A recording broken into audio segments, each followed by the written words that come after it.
Scepticisme scientifique, le balado de la science et de la raison.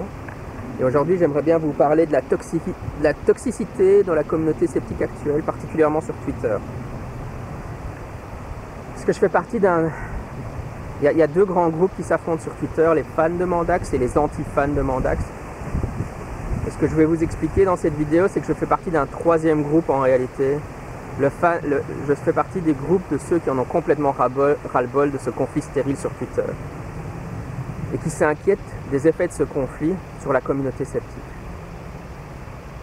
Parce que je pense que ce conflit a des effets très clairs sur la communauté sceptique, y compris dans le monde réel. Et ça, c'est pas limité à Twitter, parce qu'on peut toujours me dire, bah oui, moi je ne vais pas sur Twitter, c'est une solution. Ou faire comme moi, je bloque pratiquement tous les sceptiques, comme ça je ne vois pas les conflits, le harcèlement qui se fait dans tous les sens. Et ça m'évite. Mais bon, après, même malgré tout, parfois les shitstorms arrivent à déborder mon système de défense sur Twitter. C'est ce qui s'est passé la semaine dernière avec la vidéo de la Mal Biaisée, qui était une attaque du groupe Zététique, qui a déclenché une nouvelle shitstorm tellement importante qu'elle a dépassé mes niveaux de défense sur Twitter, et que j'ai quand même fini par entreapercevoir la shitstorm.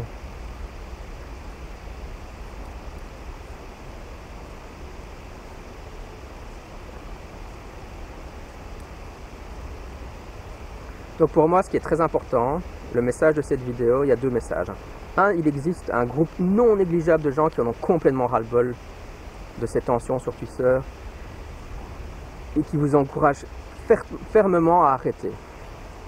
En fait, ces affrontements sur Twitter entre sceptiques sont extrêmement destructeurs et on est au bord de l'implosion de la communauté, je pense. Il y a des gens qui parlent de scission, mais en fait, quand les gens parlent de scission, ils parlent de désintégration de la communauté. Ils parlent pas. L'effet, ça ne sera pas réellement une scission. Et donc, moi, j'encourage les gens qui participent à ces affrontements, à cette guerre virtuelle sur Twitter entre les fans de Mandax et les anti-fans de Mandax, à vous désengager, c'est-à-dire à ne plus participer à ces affrontements virtuels et à simplement ne pas renvoyer la balle. Parce que la guerre, ça se fait à deux, la guerre virtuelle. Il faut absolument qu'une personne fasse une attaque et puis qu'une autre personne réponde à l'attaque. Et c'est ce qui s'est passé ici. On a eu un nouveau round. Le nouveau round, ça a été évidemment la vidéo de la Mal Biaisée. Et puis alors, la réponse de la bande des fans de Zététique à cette vidéo. Et c'est le cycle sans fin des affrontements guerriers entre ces deux groupes. Donc moi, je vous encourage vivement à arrêter de renvoyer la balle, parce que en fait, je vais être désolé d'être un peu impoli, parce que je suis vraiment énervé. Mais en fait, ça fait chier tout le monde dans la communauté. Et je pense qu'il y a vraiment des problèmes d'ego liés à ça aussi. Donc, pourquoi est-ce que je parle d'anti-fans? Mandax a créé une communauté de fans, évidemment, autour de la tranche en bière. Et il y a une communauté aussi d'anti-fans qui s'est constituée. C'est quoi une communauté d'anti-fans? C'est comme pour les Anneaux de pouvoir, la série Netflix dont j'aime bien parler sur le podcast. Il y a des gens qui regardent la série Netflix, chaque épisode, puis qui prennent des notes, et puis qui vont sur les groupes de fans et qui disent à quel point la série est nulle à chier, et qu'ils énoncent tous les points qui sont critiquables. Parce que dans ces critiques, il y a des critiques légitimes, oui, totalement. Mais vous remarquez que c'est un rapport à la série qui est très particulier. C'est un rapport de hate watch, regarder dans la détestation. Et donc il y a des gens qui aiment bien en fait observer la production de contenu de Mandax, ses vidéos, ses blogs, ses livres, prendre des notes et puis expliquer après sur les réseaux sociaux à quel point c'est de la merde. Et donc ça, c'est ce que j'appelle un groupe d'anti-fans. Et je pense qu'il y a vraiment une relation systémique qui s'est créée entre ces deux groupes qui maintenant adorent s'affronter. Ils existent dans l'affrontement de ces deux groupes. Le groupe d'anti-fans forcément existe pour aller dire à quel point tout ce que fait Mandax c'est foireux. Et puis évidemment, les fans de Mandax, ils font ce qu'on appelle les circles de bandwagon. Donc ils se regroupent autour de lui pour le protéger. Et donc il y a un affrontement systémique entre ces deux qui est extrêmement détriment, qui porte extrêmement... qui nuit extrêmement à la communauté sceptique et à la zététique. Alors, maintenant pour mettre les choses au point, est-ce que je pense que Mandax ne raconte jamais de bêtises? Ah non, pas du tout. Est-ce qu'il y a des critiques légitimes qui lui ont été faites? Totalement. Est-ce que tout ce que fait Mandax c'est de la merde? Bah non, il y a des choses qu'il fait qui sont pas mal. Est-ce que il écoute les critiques qui lui sont faites? Pas toujours. Est-ce qu'il a parfois écouté des critiques qui lui ont été faites? Oui, je peux témoigner que depuis que je le connais, j'ai observé des changements de Mandax sur certains sujets où il a pris en compte les critiques qui lui ont été faites et qu'il a évolué. Donc dire qu'il ne change jamais, c'est pas vrai non plus. Est-ce que je trouve que Mandax est un être humain? Oui, totalement. Ça, je suis totalement d'accord que c'est un être humain. Le problème, en fait, c'est que Mandax, enfin, le rapport à Mandax que les gens ont est un peu particulier. Ils agissent comme s'il était l'incarnation vivante de la zététique, mais la zététique, ça existait avant Mandax, ça existera après Mandax, et en fait, la zététique, c'est pas une personne, c'est une démarche. Et donc moi, encore une fois, je vais être pas très poli dans cet épisode, mais je suis vraiment désolé, mais ça m'énerve.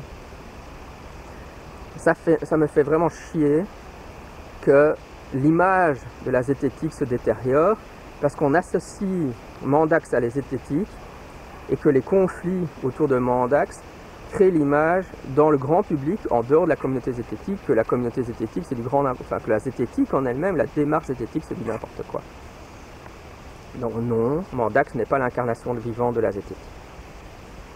Alors, dans ces groupes, dans les deux groupes, parce que moi je suis en dehors des deux groupes, ils disent qu'il y a du harcèlement, de la diffamation, parfois des troubles de santé mentale liés à cette guerre interne. Les deux groupes, en fait, disent la même chose. Et je suis totalement convaincu qu'ils disent la vérité. Les deux groupes se vivent comme étant harcelés, diffamés, et les deux groupes ont des membres qui ont des problèmes de santé mentale liés à ça. Même moi, malgré mes systèmes de défense que j'ai mis sur Twitter, je subis un stress lié à ces shitstorms perpétuels sur Twitter. C'est pour ça qu'à partir de maintenant, j'ai décidé de dire je ne participe plus à ces shitstorms. De toute manière, je refuse de prendre position entre ces deux camps. Et en fait, je crée un troisième camp, le camp des gens qui ne veulent plus qu'il y ait ce genre de conflit et qui en ont rien à foutre de ces conflits.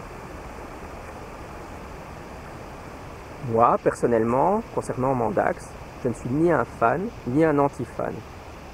Je consomme très peu les productions de Mandax, ni ses vidéos, ni ses livres, etc. J'ai lu un de ses livres, je pense. J'ai regardé quelques vidéos de la tronche en biais, mais je suis assez indifférent à Mandax. Il y a des choses qui fait que j'aime bien, il y a des choses qui fait que j'aime pas. Mais j'ai pas besoin de créer des vidéos pour défendre Mandax. Et j'ai pas besoin de me lever le matin en disant je vais écrire un blog post qui fera 10 pages pour expliquer à quel point la dernière vidéo de Mandax est nulle à chier et pseudo-scientifique. Alors, il y a des gens qui pensent qu'en fait, moi, vous voyez, ce que je veux préserver, c'est le fun dans la communauté sceptique. Mais alors, évidemment, à ça, il y a des gens qui disent mais non, mais Mandax c'est tellement horrible, c'est tellement l'antéchrist de la pseudo-science, l'ennemi de l'enseignement de la pensée critique, parce que tout ce qu'il raconte est tellement mauvais qu'il désinforme. C'est Idriss Aberkan au carré. En fait, il pense que détruire Mandax, donc le forcer en le harcelant à arrêter ses activités, est plus important que le bien-être dans la communauté sceptique. Et ça, vraiment, c'est une position qui me donne la nausée, honnêtement. Ça me donne juste envie de gerber. Parce que, encore une fois, la communauté sceptique et le bien-être dans la communauté sceptique, le fun dans la communauté sceptique, c'est quelque chose d'important. Il y a un bénéfice à avoir la communauté sceptique dans la communauté, dans la culture ambiante. Et encore une fois, Mandax n'a pas l'importance que vous lui donnez, donc être prêt à sacrifier la communauté sceptique sur l'autel du fait que c'est super important de détruire la carrière de Mandax, c'est quelque chose que je ne peux pas accepter. Donc voilà en résumé ce que je voulais dire. Je vous encourage vivement à arrêter ce conflit qui n'intéresse plus personne à ce stade des choses. On sait qu'il y a on a entendu les critiques de Mandax, on sait que vous détestez Mandax, on sait que vous trouvez que Mandax fait de la merde, on sait que vous pensez que la manière dont il vulgarise la pensée critique c'est du grand n'importe quoi et qu'il désinforme le public. On a entendu tout ça, ça sert à rien de le répéter encore et encore. Le message a été entendu, depuis 5 ans ou plus, le message a été entendu clairement et audiblement par tout le monde. Ok? Donc ça sert à rien de le répéter encore. Comment est-ce qu'on change une communauté sceptique pour de vrai? pas en faisant du buzz, en s'agressant les uns les autres. Et là, je parle des deux camps, hein, parce que je pense que dans les deux camps, ça crée du buzz d'attaquer Mandax, et pour Mandax, ça crée du buzz de se défendre. Donc, évidemment, ça permet de créer des vues sur YouTube, ça permet de mobiliser les fans, et c'est une approche systémique totalement pathologique, évidemment. Parce que c'est beaucoup plus dur d'avoir une chaîne vidéo qui fait juste du bon travail de vulgarisation, sans rentrer dans le clash, qui fait pas de buzz, et alors évidemment là vous remarquez que ces chaînes-là, on n'en parle pas, etc. Ou ces blogs-là, on n'en parle pas. Mais pour donner un exemple, donc il y a la question de s'ignorer les uns les autres, parce que je ne vous invite pas à vous aimer les uns les autres, je vous invite à vous ignorer les uns les autres. Quand les ufologues me critiquent ou m'insultent pour mon travail parce que je travaille sur l'ufologie en tant que sceptique, qu'est-ce que je fais en réaction? Je ne fais absolument rien, je ne réponds pas aux ufologues. Ne vous sentez pas obligé de renvoyer la balle dans l'autre camp à chaque fois. Ça ne sert à rien, à part à générer du conflit qui au final est porte atteinte à l'intégrité de la communauté sceptique. Donc ça c'est une chose. Et donc oui, vraiment ignorez-vous les uns les autres, hein. Ça c'est vraiment le cas. Et sinon, mis à part le fait dans cette vidéo, je vous encourage à vous ignorer les uns les autres. Comment est-ce que, par exemple, le discours évolue dans la communauté sceptique, mais pas à travers un individu, ça n'a jamais été le cas, ça.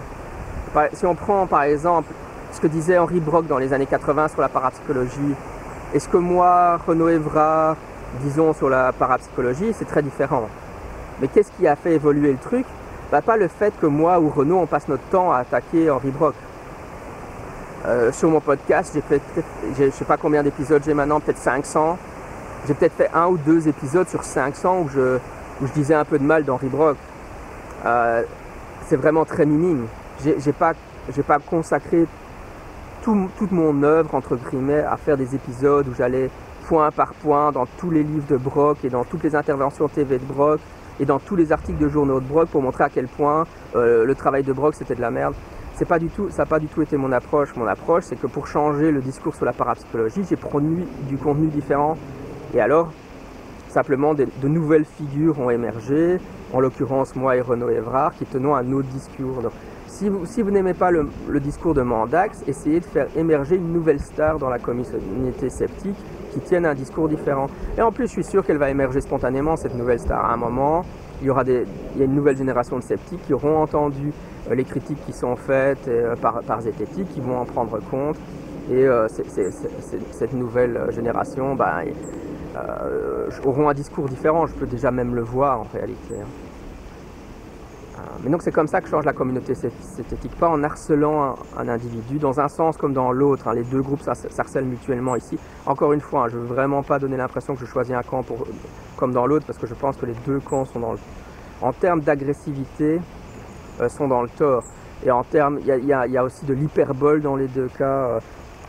Encore une fois, dire que Mandax dit des choses qui ne sont pas correctes, c'est clair. Mais après, est-ce que c'est le fait de vouloir absolument se focaliser sur lui pour détruire sa carrière, c'est complètement disproportionné par rapport au rôle qu'il a en réalité dans la société. Bon voilà, donc je voulais vous encourager fortement à vous ignorer les uns les autres. Et comme honnêtement je pense que ce message ne sera pas entendu, parce que je crois encore une fois qu'il y a une telle relation systémique de haine entre les deux groupes qui s'est instaurée maintenant qu'ils ne sont plus capables de s'arrêter. Je pense que c'est très important de faire, si vous en avez comme moi totalement ras-le-bol de ce conflit, que vous sachiez qu'il existe un troisième groupe, le groupe des sceptiques et des zététiciens qui n'en ont rien à foutre du conflit entre Zététique et Mandax. Et je pense qu'en fait on est pas mal nombreux en réalité, hein, si pas majoritaire. Évidemment, dans ce groupe-là, il y a beaucoup de gens qui ont claqué la porte et qui ont quitté la communauté. Mais il y a quand même pas mal de gens qui, comme moi, aiment la zététique et aiment le scepticisme scientifique, qui aimeraient bien que la communauté perdure par-delà ce stupide conflit sur Twitter. Et donc, essayer de faire vivre l'idée que le problème vient non pas de l'incompétence totale de Mandax quand il ouvre la bouche, pour certains, ou non pas du fait que Zététique harcèle Mandax sans arrêt pour l'autre camp, mais que le problème de fond vient du conflit perpétuel entre ces deux groupes dans la communauté à l'heure actuelle. À ce stade, c'est une vraie gangrène dans la communauté sceptique qui est en train de vraiment de détruire la communauté sceptique de l'intérieur. Alors c'est à vous de voir comment vous réagissez à ça. Moi je viens de vous donner mon avis. Hein. Voilà, c'était Jean-Michel Abrassard pour Scepticisme Scientifique, sceptiquement vôtre.